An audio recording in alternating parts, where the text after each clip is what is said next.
Moin und herzlich willkommen aus Beijing von der 21 RV Messe für Wohnmobile und Expeditionsfahrzeuge. Und ich will euch heute mal ein kleines Expeditionsfahrzeug vorstellen. Ich habe letztes Jahr den Chef von dieser Firma kennengelernt und eigentlich auch nur durch Zufall, denn wir haben uns eigentlich nur über Motorräder unterhalten. Ich bin ja leidenschaftlicher Motorradfahrer und er ist auch leidenschaftlicher Motorradfahrer, denn er ist hier mit diesem kleinen Motorrad einmal quer durch China gefahren. Also super spannende Geschichte und eigentlich in Wirklichkeit ist er auf mich zugekommen, hat gesagt, hier, du musst dir unbedingt meinen Trailer angucken, der ist total spannend, den habe ich neu gebaut.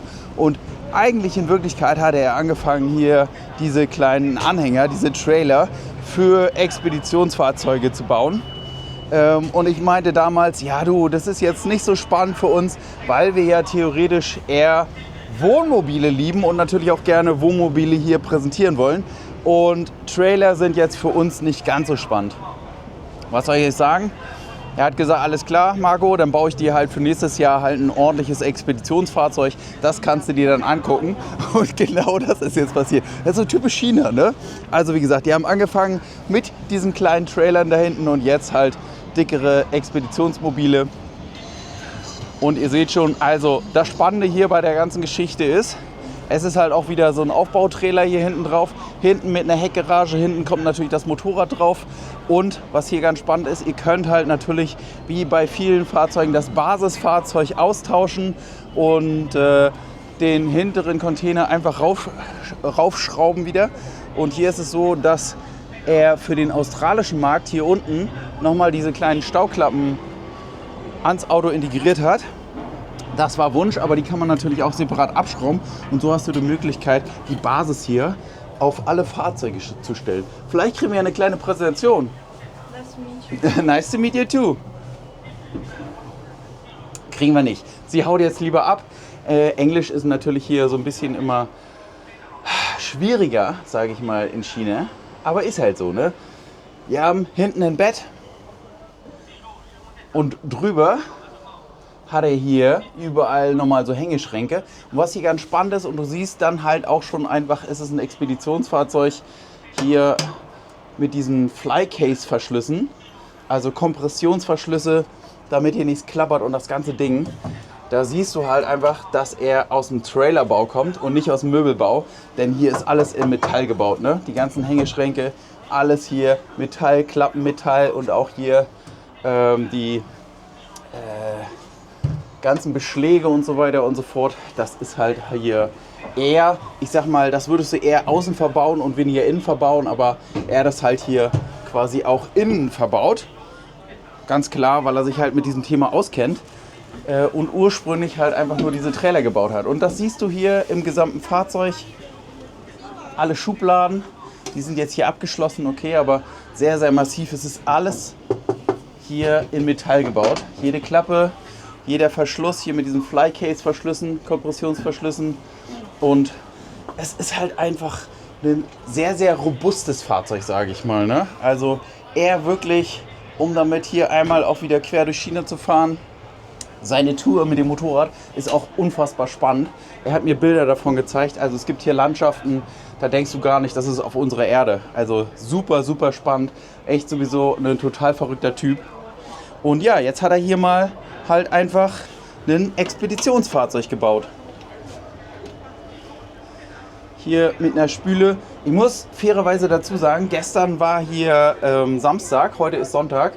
Und gestern sind hier die ganzen Familien durch. Das heißt, die ganzen Kinder sind hier auf dem Bett rumgesprungen, haben hier versucht, jeden Schrank aufzumachen und so weiter und so fort. Also die Aussteller hier, die müssen echt harte Nerven haben, weil du ja, hier auch teilweise halt natürlich Kinderspielplatz hast. Und die sind halt rigoros, ne? Die reißen halt an allen Schränken, an allen Türen, an allen Griffen. Die wissen nicht unbedingt, wie die ganze Technik funktioniert. Und das ist mitunter schon ziemlich krass. Wobei hier kann ja gar nicht so viel kaputt gehen, sage ich mal, ne? Also ich habe hier meine Küche, kleine Küchenzeile mit einem Backofen. Und hier mal auch eine verhältnismäßig große Kochplatte, ein großes Kochfeld in Elektro. Das ist ungewöhnlich für chinesische Verhältnisse, dass man überhaupt hier so einen großen Kochbereich hat, so einen großen Herd hat, aber hier ja klar mehrflammig, also dreiflammig theoretisch oder beziehungsweise 3 Kochfelder plus unten noch ein Backofen. Großer Kühlschrank im Eingangsbereich mit Carbon-Optik.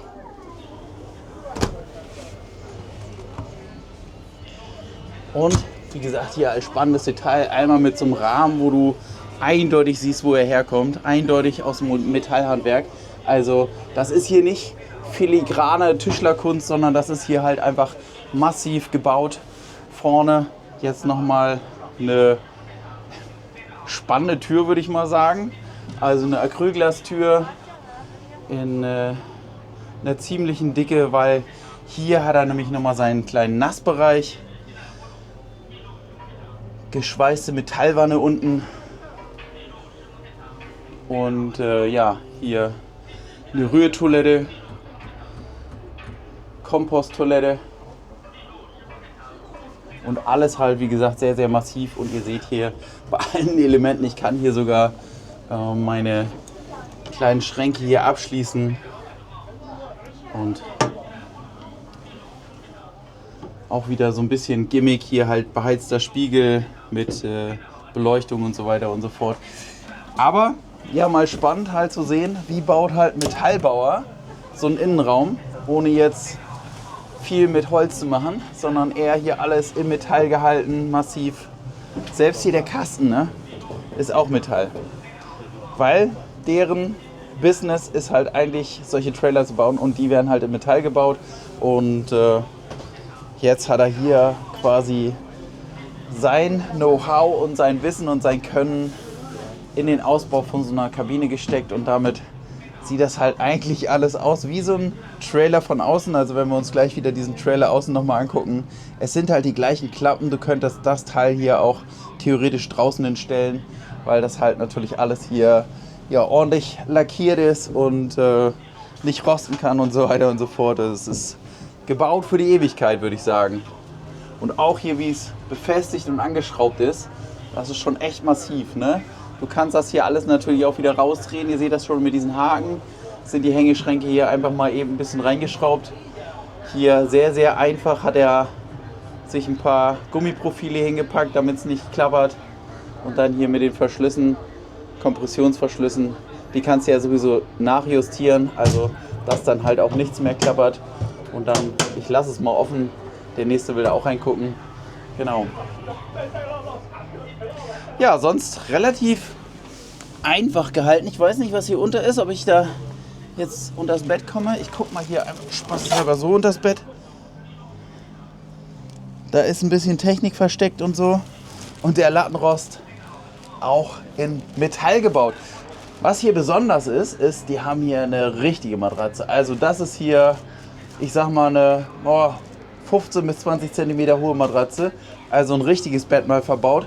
Das ist natürlich mal bemerkenswert und finde ich auch super. Gerade in so einem Auto, wo du halt auch nicht auf Gewicht achten musst und wo du Platz hast und so. Warum sind da immer nur so dünne Matratzen?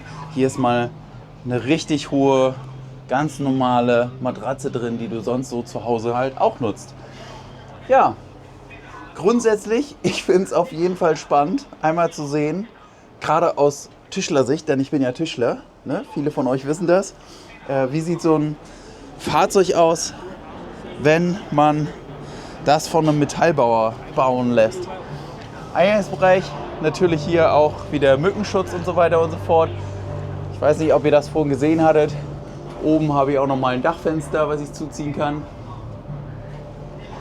Und deswegen zeige ich euch jetzt noch mal einmal den Trailer, damit man sieht, wo kommt dann eigentlich diese Möbelsprache her. Also nahezu gleiche Elemente, nahezu halt einfach das gleiche Konzept hier, gleichen Möbel sozusagen verbaut, was er halt normalerweise draußen verbaut, hat er jetzt so einfach mal in eine Kabine gebaut und auf ein Expeditionsfahrzeug. Und das finde ich schon irgendwie sehr, sehr, sehr, sehr, sehr witzig, weil verrückterweise haben wir halt letztes Jahr drüber gesprochen und ich meinte, du, ist uninteressant. Und wie gesagt, dieses Jahr hat er gesagt, pass auf Marco, ich komme dann halt mal mit einem interessanteren Auto für dich. Spannend, oder? Ich meine, sowas gibt es dann halt im Grunde genommen nur in China. Und wegen dem kleinen Motorrad hier haben wir uns überhaupt erst kennengelernt. Das hatte er letztes Jahr auch da stehen. Das steht normalerweise dann hinten auf der Hebebühne. Das kannst du mitnehmen. Ist übrigens eine chinesische Marke, ne? Sieht so ein bisschen aus wie eine KTM, aber das Motorrad ist hier aus China. Ich habe ihn auch gleich gefragt, wo ich es kaufen kann, weil das sieht halt ganz, ganz spannend aus. Ja, das Fahrzeug selber, ne, da brauche ich nicht so viel zu sagen.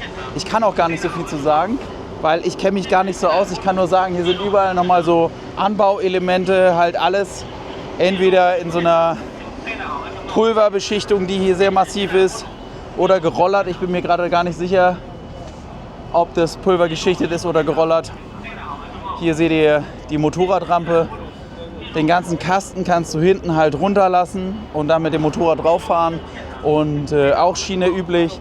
Du hast hier überall nochmal hinten Staukästen. Auch die sind wieder im gleichen Design, wie er innen das Dekor gewählt hatte.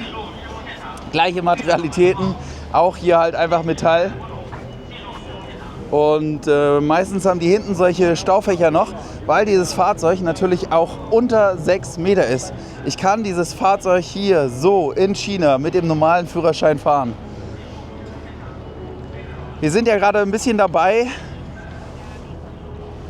tolle Expeditionstouren mit Fahrzeugen in China zu planen und hoffen, dass wir in Zukunft vielleicht auch solche Touren nicht nur mit euch machen können, nicht nur selber machen können, sondern auch anbieten können.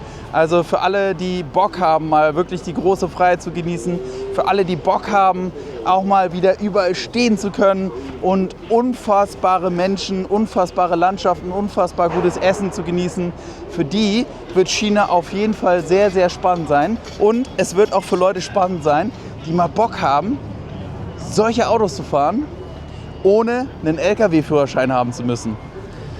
Ist halt außerhalb von Städten jetzt auch nicht so dramatisch. Also du hast hier halt ohne Ende Platz, du kannst hier frei stehen, du kannst überall hinfahren, in Anführungszeichen, also wo halt Militärschutzgebiet ist oder so natürlich nicht. Es gibt halt auch so ein paar Gegenden, da darf man nicht reinfahren, weil dann halt Naturschutzgebiet ist oder halt Militärschutzgebiet.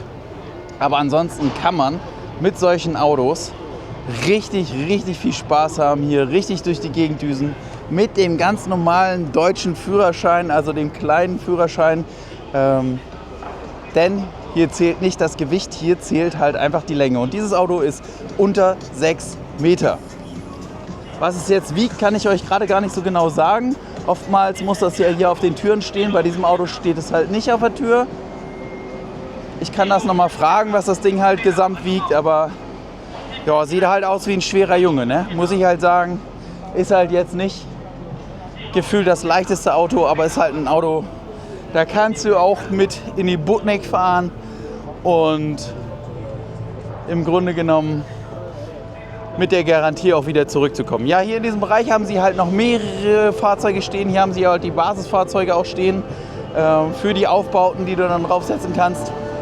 Natürlich chinesische Autos, also das könnte irgendwann mal spannend werden, wenn sich die Märkte ein bisschen öffnen, wenn man halt die Möglichkeit hat, auch solche Autos in Europa fahren zu können oder beziehungsweise importieren zu können und dann mit so einem Auto halt auch mal große Touren zu machen.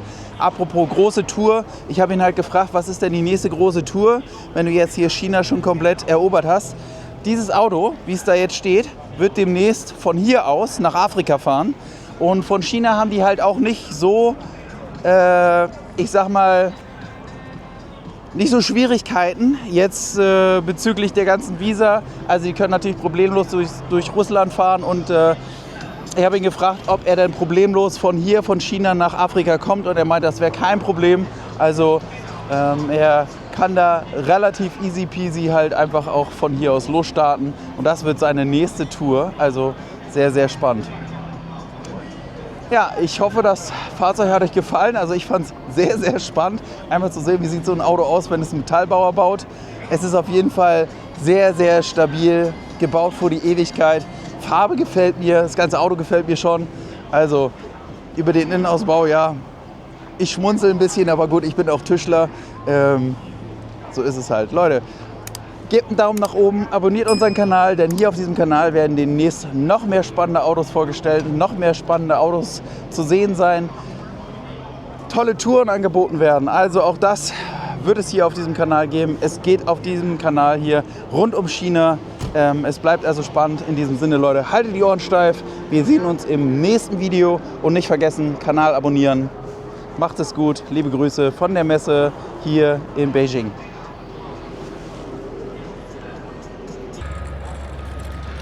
Hello. So cool. Good. Very good. Good, good.